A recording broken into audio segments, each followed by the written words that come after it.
दोस्तों कई सारी एआई कंपनीज ऐसी हैं जो कि बाहर के मटेरियल को लेती है, मतलब गूगल सर्च को ले लिया या फिर यूट्यूब के डेटा को ले लिया या किसी और के डेटा को ले लिया, न्यूज़पेपर के डेटा को ले लिया और वहाँ से वो अपने एआई को ट्रेन करती है। तो ऐसा ओपन एआई ने भी किया है, मेटा ने भी किया होगा। यहाँ पर सभी के ऊपर ऐसे एलिगेशन लगे हुए हैं कि इन्होंने हमारे डेटा को यूज़ किया है, सभी अलग अलग ला रहे हैं। लेकिन एडल्ट इंडस्ट्री ने भी ऐसा क्लेम करना शुरू कर दिया है कि भाई मेटा ने हमारी वीडियोस का यूज़ किया है अपने एआई को ट्रेन करने के लिए। यहाँ पर एक कंपनी है स्ट्राइक 3 जो कि कह रही है कि इन्होंने हमारे करीबन 2400 वीडियोस का यूज़ किया है अपने एआई को ट्रेन करने के लिए, जिसके बाद में इनसे 360 मिलियन यूएस डॉलर का डैमेज मांगा जा रहा है कि भैया तुमने हमारे जो कंटेंट का यूज़ किया है उसके एवज में तुमको हमें 360 million US dollar law suit के अंदर देने पड़ जाएंगे। जिसके बाद में मेटा ने ऐसा कहा है कि भैया ये लॉ सूट बिल्कुल ही गलत है और ये जो मटीरियल डाउनलोड किया गया है, ठीक है, हमारे डेटा सेंटर से डाउनलोड हुआ होगा, लेकिन ये हमारे स्टाफ ने डाउनलोड किया है, हमारे एम्प्लॉयज़ ने डाउनलोड किया है अपने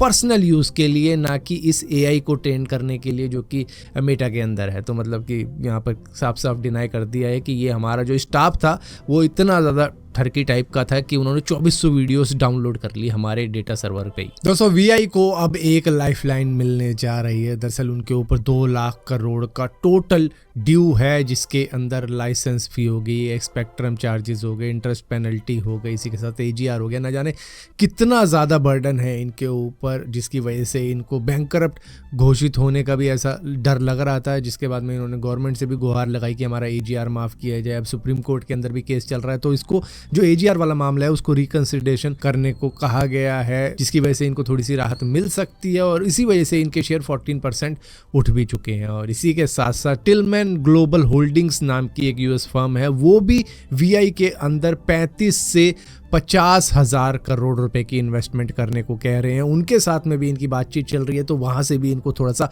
रिलीफ पैकेज के तौर पे कुछ मिल सकता है। तो ये कुछ अच्छी बातें हैं वीआई के लिए, जिसकी वजह से ये शायद टिक सकता है इंडिया के अंदर। मतलब पूरी तरीके से मतलब ये सोच रहे थे कि अगले साल इस कंपनी को बंद कर देने की, वो शायद अब ये कंटिन्यू रख सकते हैं, क्योंकि अगर वीआई चला गया इंडियन मार्केट से तो आप जितने ज़्यादा चार्जेस अभी दे रहे हो एयरटेल और जियो को, तो वो और भी ज़्यादा बढ़ सकते हैं, जिसकी वजह से वीआई का टिकना बहुत ज़्यादा ज़रूरी है इंडिया के अंदर। दोस्तों पहले एक वक्त होता था जब नकली शराब बनाई जाती थी, हालांकि अभी भी बनाई जाती है, लेकिन दिल्ली के अंदर नरेला में एक मॉल है जहां पर लिकर शॉप थी और वहां पर एक्साइज डिपार्टमेंट ने जब छापा मारा तो मालूम चला कि वहां के एम्प्लॉय खास तरीके का घपला कर रहे हैं कि मतलब किसी कबाड़ी से वो महंगी ब्रांड की बोतल खरीद लेते थे शराब की और उसके अंदर सस्ती शराब भर के उसमें पानी मिलाकर वो बेच रहे थे। ये क्या करते थे, ओरिजिनल जो जेन्युइन बोतल होती थी उसका बारकोड निकाल लेते थे और जो ये कबाड़ी से ये बोतलें उठा के ला रहे थे उस पर वो बारकोड चिपका देते थे और नकली या सस्ती शराब भर के पानी भर के उसमें डाल देते थे,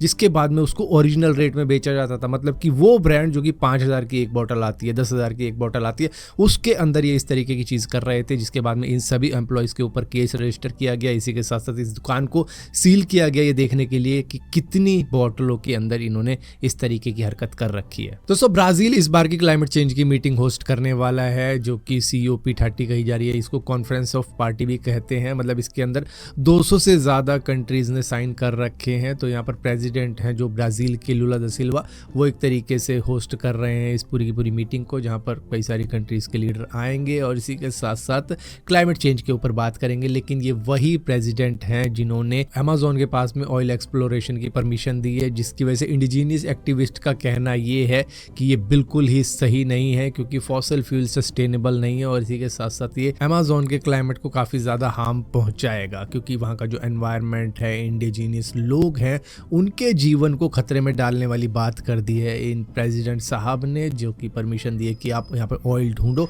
और ये कह रहे हैं कि भैया फॉसिल फ्यूल सस्टेनेबल है नहीं, फिर भी यहाँ पर परमिशन दे दी गई है, जिससे कि अमेज़न का जो लिविंग इकोसिस्टम है उसको खतरे में पहुँचाया जा रहा है, ड्रिलिंग करके, पोल्यूशन करके, और ऑयल स्पिल होगा जो फैलेगा वहाँ पर, अगर मिल जाता है ऑयल, उससे काफ़ी ज़्यादा रिस्क है वहाँ के जीवन पे। और वही प्रेसिडेंट अब क्लाइमेट चेंज को एक तरीके से होस्ट कर रहा है कि भैया मैं बताऊँगा किस तरीके से क्लाइमेट चेंज को रोका जा सकता है, जो कि खुद क्लाइमेट चेंज करने की कगार पर है अमेज़न के अंदर। दोस्तों हम सभी लोगों का पैन कार्ड डीएक्टिवेट हो जाएगा 31 दिसंबर 2025 को, अगर हमारा वो पैन कार्ड लिंक नहीं है आधार कार्ड से। हालांकि बहुत पहले ये मुहिम जारी कर दी गई थी कि आपको आधार कार्ड लिंक करना पड़ेगा अपने बैंक अकाउंट से, अपने पैन अकाउंट से, लेकिन कई सारे लोगों ने अभी भी लिंक नहीं कर रखा। और अगर ये KYC कंप्लीट नहीं हो रखी है तो आपका पैन कार्ड डीएक्टिवेट हो जाएगा। तो शायद 31 दिसंबर के बाद में कोई नेक्स्ट डेडलाइन मिले ही ना। दोस्तों, जैसे कि आपको मालूम चला होगा कि इंडियन वुमेन्स क्रिकेट टीम ने इंटरनेशनल वर्ल्ड कप जीत लिया है साउथ अफ्रीका को 52 रनों से हरा के, यानी कि 52 रनों से हराने के बाद में। और उसके बाद में इंटरनेट पर बिल्कुल बवाल ही छा गया है। मतलब एक्स के ऊपर एक के बाद एक ट्वीट आए जा रहे हैं, जो कि मतलब विराट कोहली, रोहित शर्मा, ना जाने कितने बड़े बड़े क्रिकेटर्स के ट्वीट आ रहे हैं, कितने बड़े सेलिब्रिटीज़ के ट्वीट आ रहे हैं। उसकी वजह से 24 घंटों के अंदर एक्स के ऊपर 456% का इजाफा हुआ है। इतने ज़्यादा मतलब लोग वहाँ पर पहुँच गए हैं उन सभी ट्वीट्स को देखने के लिए। मतलब ट्वीट्स तो नहीं, पोस्ट कहते हैं खैर उनको, लेकिन उसके ऊपर इतना ज़्यादा ट्रैफिक पहुँच गया कि वो भी हैरान रह गए कि इतना ज़्यादा ट्रैफिक पहुँचा कैसे। और वो पहुँचा इसी वजह से कि सारे इंडियन जो कि देश विदेश के अंदर रह रहे हैं, वो इंडिया की इस जीत को लेकर मतलब सेलिब्रेट करने के लिए बस पहुंच गए कहीं ना कहीं, जहाँ भी जगह मिली, चाहे इंस्टाग्राम पे हो, चाहे एक्स के ऊपर हो, लेकिन एक्स के ऊपर कुछ ज़्यादा ही लोग पहुंच गए। और इस जीत के बाद में ही BCCI ने भी अनाउंस कर दिया है कि वो महिला क्रिकेट टीम को 51 करोड़ रुपए का कैश रिवॉर्ड भी देगा। और इसी के साथ साथ जो ICC से उनको प्राइज मनी मिलेगी, वो टोटल मिलाकर अब वुमेंस क्रिकेट टीम को 90 करोड़ रुपये से ज़्यादा का रिवॉर्ड मिल जाएगा। और इसी के साथ साथ सिचुएशन में आपको एक ऐसी भी बता दूँ कि यहाँ पर एक वीडियो काफ़ी ज़्यादा वायरल हो रही है, जो कि अमनजोत कौर के फादर की आ रही है। मतलब वो कारपेंटर थे और उन्होंने 1 साल पहले ही अपनी बेटी के लिए बैट बनाया था, वो भी खुद ही के हाथों से वो बैट बनाया था, जिसको लेकर कई सारे दूसरे लोगों ने मॉक किया था कि भैया क्या बना के दे रहे हो, वहाँ पे तो इतने महंगे बैट चलते हैं, ये चलते हैं। लेकिन अब वही daughter world cup winner team के अंदर शामिल है और उन्हीं की परफॉर्मेंस की बदौलत भी काफ़ी ज़्यादा सहारा मिला इस पूरे के पूरे टूर्नामेंट को जीतने के लिए वुमेंस क्रिकेट टीम को। सो कहने का मतलब ये है कि टैलेंट होना चाहिए, बैट चाहे ऐसा हो वैसा हो चल जाता है। हालांकि सबके साथ नहीं चलता है, लेकिन टैलेंट उसको चलवा देता है।